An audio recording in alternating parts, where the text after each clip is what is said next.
All right, hello again, my most amazing artists. Today we're going to come back and we're going to work on these vases that we have started for our cherry blossoms. And so here what I've done is I have very, very lightly laid things out with a pencil where I would want them to be. And even though it is already light, I am going to go back and with an eraser, any dark areas that I see that aren't just barely visible, I'm going to go back and erase those marks. Because remember, this is supposed to be blue and white pottery or ceramics, so we don't want to see any gray in there. So now that I have my design, what I'm going to do is start working with some of my values so that I can create that value scale or that gradient of color that I plan on using on my base. So I'm going to use a palette knife to scoop my lightest color first and add that to my paper.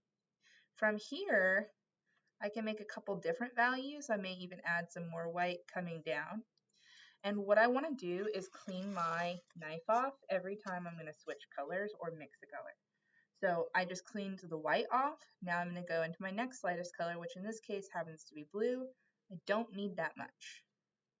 As a matter of fact, I probably only need about that much to make this very first tint.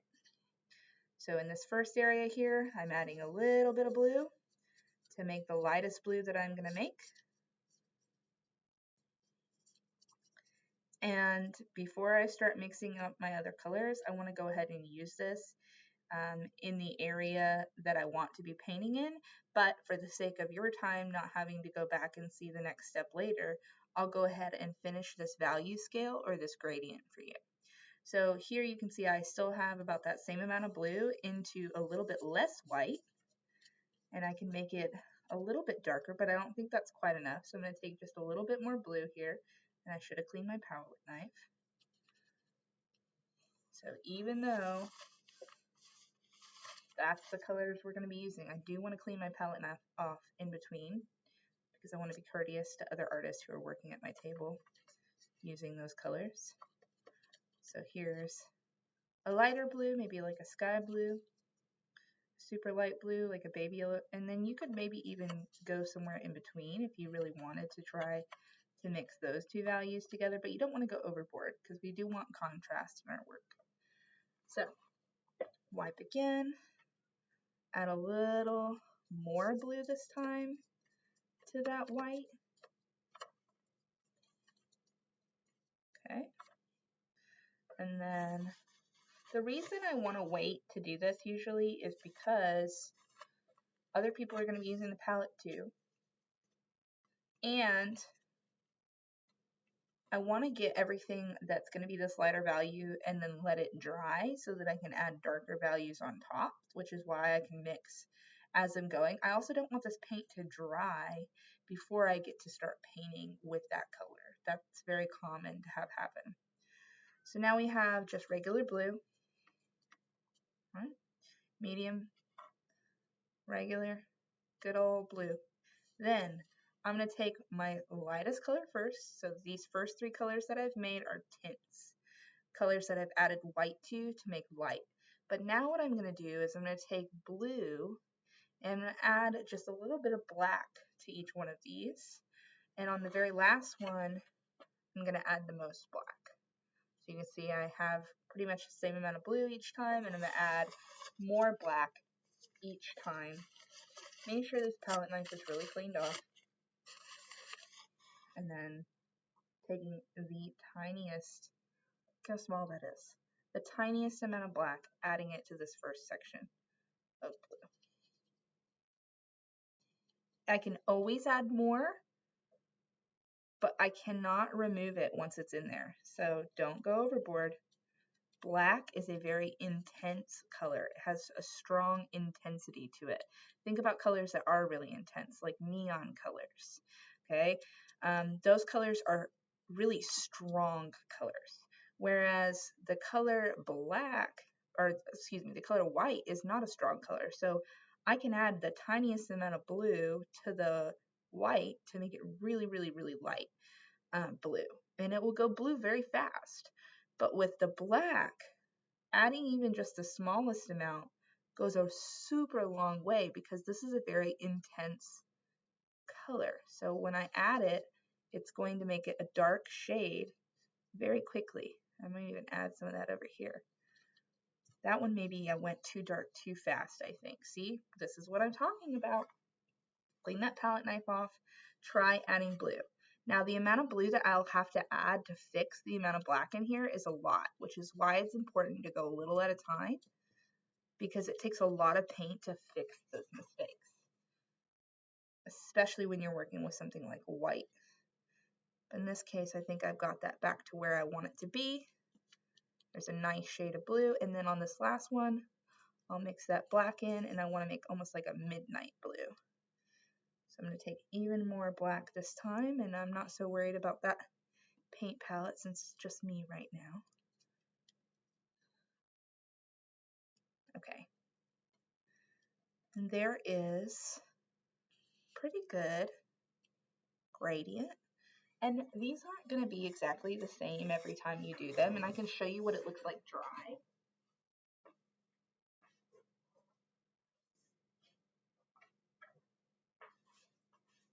They will come out a little bit more, they will come out a little bit lighter when you have your work dry as opposed to when it's wet and shiny like this. So just keep that in mind as you're mixing these values, that your paint is going to dry just a hair of a shade lighter. And when you're done, of course, wipe that palette knife back off so it can get washed really well at the end of the day. And then we'll use our lightest colors first to begin painting in the areas that are going to be light on my painting.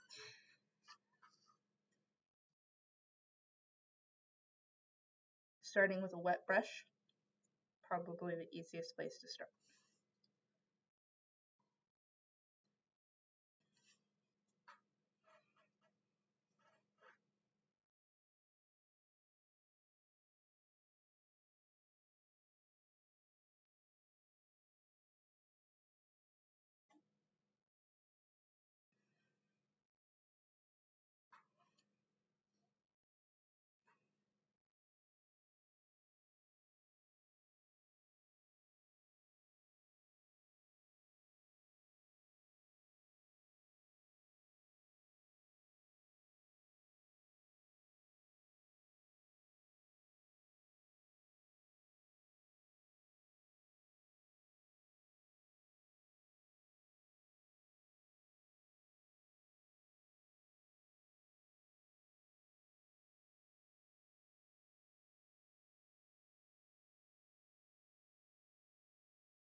Okay, and there you have it. Here's my vase.